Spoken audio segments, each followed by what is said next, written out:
Hello everyone, welcome to online economics class. This is second video of chapter number 1 और आज की video में मैं डेवलपमेंट चैप्टर के पेज नंबर 6 लेकर एक्सप्लेनेशन करूंगा। अभी आप पेज नंबर 6 ओपन कर लीजिए। Chapter number 1 development of NCERT text book.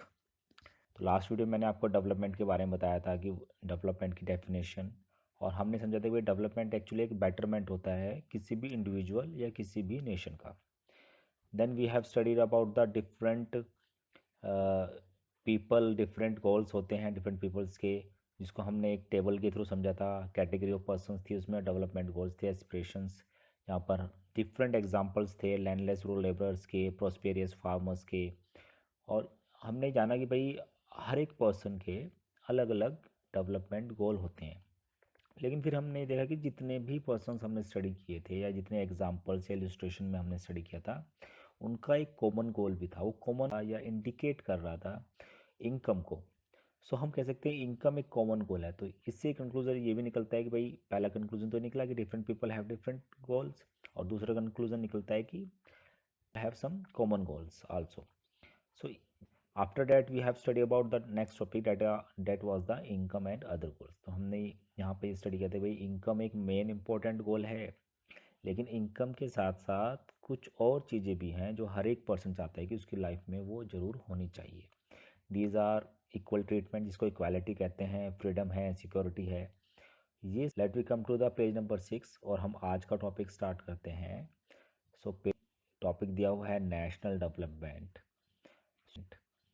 So development topic तो मैंने प्रीवियस वीडियो में आपसे टेबल डिस्कस की थी, तो वहाँ पर हमने डिफरेंट एग्जांपल्स को स्टडी किया था जो डिफरेंट इंडिविजुअल्स को एक्सप्लेन कर रहा था। अब बात अगर हम किसी नेशन के डेवलपमेंट की करते हैं, तो वो नेशन उस कंट्री के अंदर रहने वाले सभी लोगों को रिप्रेजेंट करता है।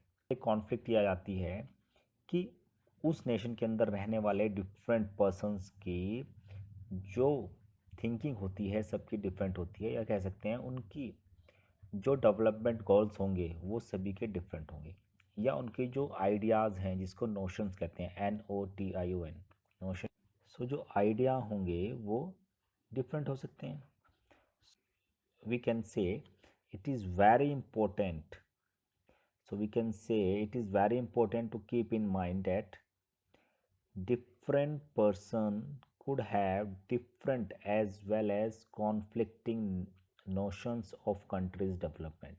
मतलब जो उनका आइडिया होगा कंट्रीज़ को डेवलपमेंट को लेके वो डिफरेंट पीपल्स का डिफरेंट डिफरेंट हो सकता है। नेक्स्ट पेज पर यहाँ पर एक केस स्टडी गिवन है, और केस स्टडी में एक पिक्चर दिखाई हुई है। इस पिक्चर में एंड आल्सो वेरी एक बिल्डिंग है और साथ में एक स्लम एरिया है।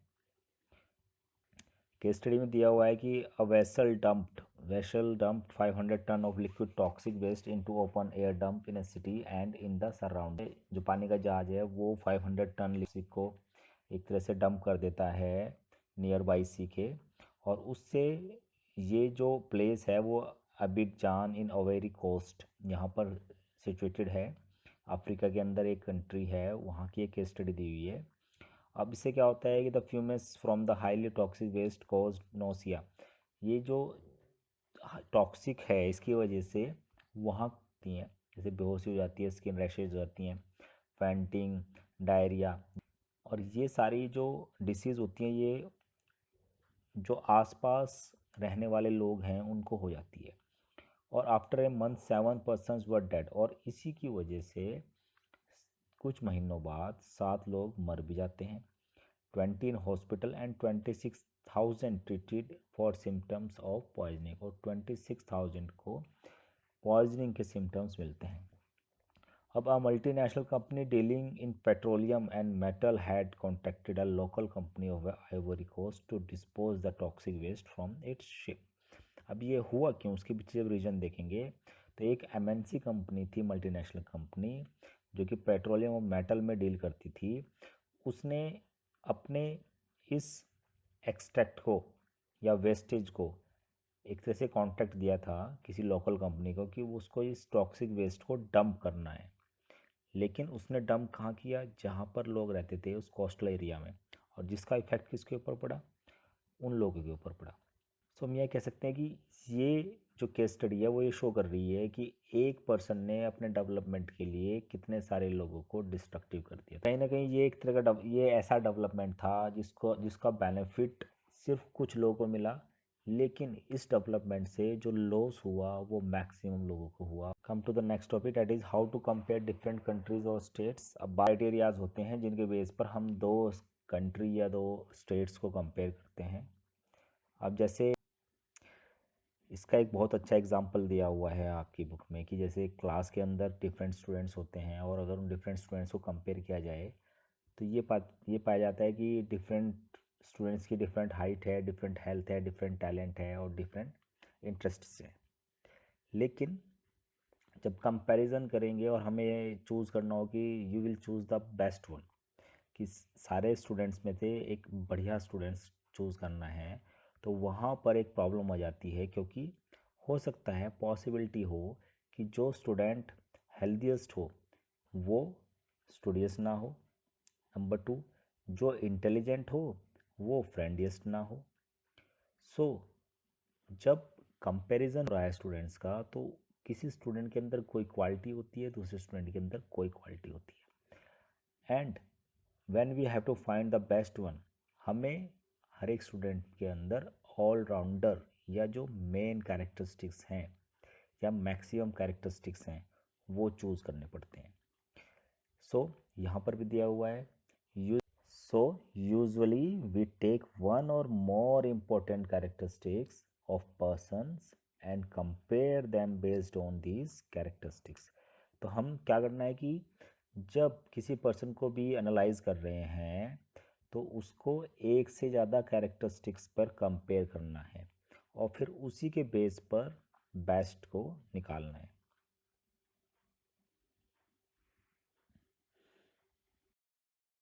यही कंपैरिजन हमारा डेवलपमेंट के लिए भी चल सकता है। For comparing countries their income is considered to be one of the most important attribute. तो जो एक मेन इम्पोर्टेंट रहेगा किसी भी कंट्रीज़ को या किसी भी स्टेट को कंपेयर करने के लिए वो इनकम ही रहेगा।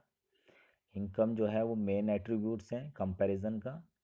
और so on the basis of income हम ये कह सकते हैं कि भाई जिस कंट्री के पास ज़्यादा इनकम है वो ज़्यादा डेवलप्ड कंट्रीज़ हैं और जिसके पास इनकम कम है वो लेस डेवलप्ड कंट्रीज़ हैं। We can say that however for comparison between countries total income is not such an useful measure, since countries have different populations. Comparing total income will not be tell us what an average person is likely to earn. Are people in one country better off than other in a different country? Hence we compare the average income। तो हमें क्या करना है, total income compare नहीं करनी है, हमें करनी है एवरेज इनकम कंपेयर। अब बात आती है कि what is the formula of average income. So we know that average income is equal to total income of any country upon total population.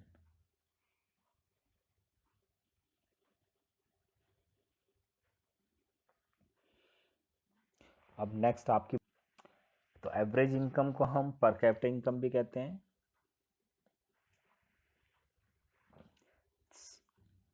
Now the average income is also called the पर capita income. अब आगे चलते हैं। इसमें दिया हुआ है कि वर्ल्ड डेवलपमेंट रिपोर्ट जो है, जो कि वर्ल्ड बैंक प्रेस करता है, उसने क्राइटेरियाज डिफरेंट क्लासीफाई किया हुआ है किस तरह से वो कंट्री, वो main criteria per capita income या एवरेज इनकम ही यूज़ करता है। तो according to World Bank, countries with per capita income 12,236, ऐसी कंट्रीज जिनकी पर कैपिटा इनकम 12,236 पर एनम या इससे ज़्यादा है अकॉर्डिंग टू 2016, वो सारी कंट्रीज़ रिच कंट्रीज़ की कैटेगरी में आती है। एंड ऐसी कंट्रीज़ जिनकी पर कैपिटा इनकम $1005 या इससे कम है वो लो इनकम कंट्रीज़ की कैटेगरी में आती है, जिसको पुअर कंट्रीज़ भी कह सकते हैं। अब अगर हम बात करें इंडिया की, तो इंडिया जो हमारी कंट्री है वो आती है लो मिडिल इनकम कंट्रीज़ के अंदर। ये सारा डेटा 2016 का है। अब हमारी कंट्री लो मिडिल इनकम ग्रुप के अंदर कैसे क्यों आती है? तो अब हमारी कंट्री लो मिडिल इनकम कंट्रीज़ के ग्रुप में क्यों आती है? बिकॉज हमारे यहाँ जो पर कैपिटा इनकम है, प्रति व्यक्ति जो आय है वो है $1840 पर एनम, और ये है 2016। डॉलर में गिवन है। अगर इसको हम रुपीज़ में कन्वर्ट करेंगे आज के अकॉर्डिंग ये लगभग 1,35,1,40,000 के अप्रॉक्स जाएगी पर एनम, पूरे साल के अंदर पर पर्सन इनकम। सो हम our country come on the low middle income group. Now come to the page number 9। अब पेज नंबर 9 पर अगर आप देखेंगे तो इसमें एवरेज इनकम के कॉन्सेप्ट को थोड़ा with the help of so while average are useful for comparison they also hide disparities. इसमें कुछ कमियां होती हैं जो छुपी रहती हैं। तो चलिए वो देखते हैं कि एवरेज जब हम निकालते हैं तो उसमें क्या ऐसी चीज़ें होती हैं या क्या कमियां होती हैं जो छुपी रहती हैं। तो यहाँ पर एक एग्जांपल लिया हुआ है कि जिसमें बताया हुआ है कि भाई हम दो कंट्रीज़ को कंपेयर कर रहे हैं। अब उस कंट्री में एक पहली कंट्री का नेम है कंट्री ए और दूसरे का है कंट्री बी। अगर आप देखेंगे तो इन्होंने क्या किया हुआ है, 5 पीपल्स का एग्जांपल लिया हुआ है कंट्री ए के और 5 पीपल्स का एग्जांपल लिया हुआ है कंट्री बी की। तो उनकी जो इनकम है उसको यहाँ पर टेबल में नोट किया हुआ है और इस इनकम के अकॉर्डिंग ही एवरेज निकलेगा। ऐसे ही कंट्री बी की जो इनकम है वहाँ की 5 पीपल्स की उसको नोट किया हुआ है और उसके अकॉर्डिंग एवरेज निकलेगा। तो अगर आप अब एवरेज निकालने का तरीका क्या है? एवरेज निकालने का तरीका वही है जो आपने क्लास 8 तक पढ़ा हुआ है। Average average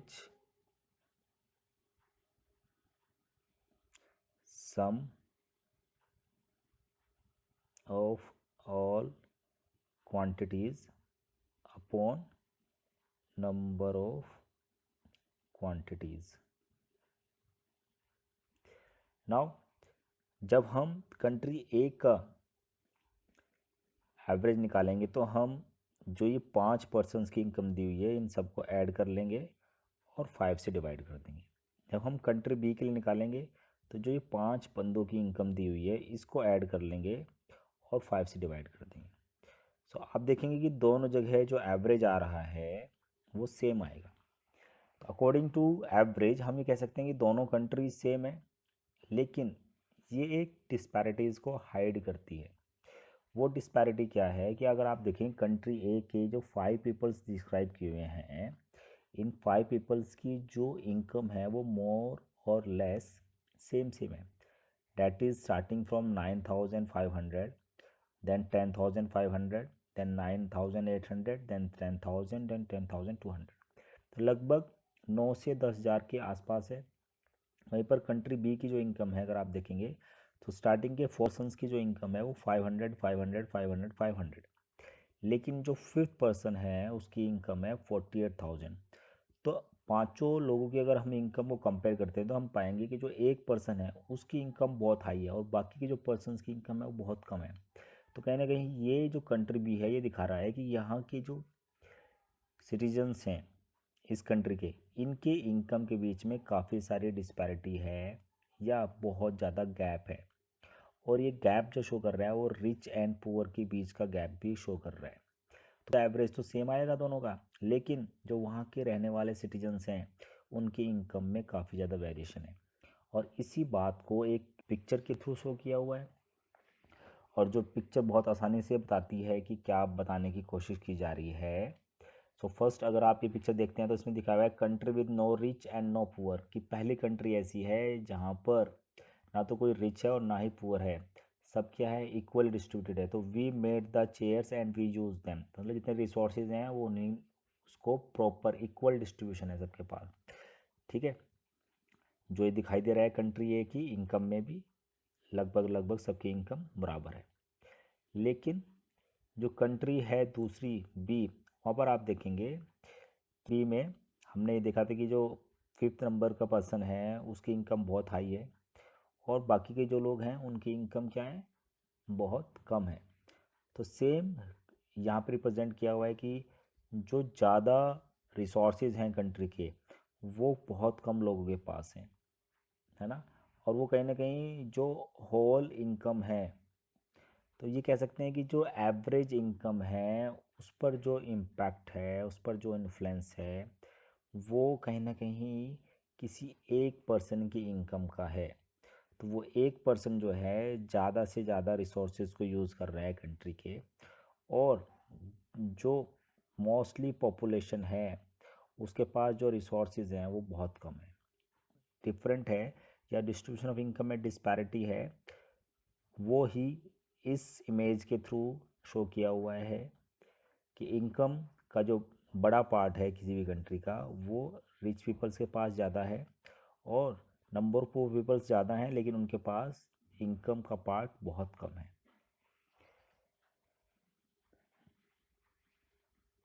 So that's all for the today students. Thank you. Have a nice day.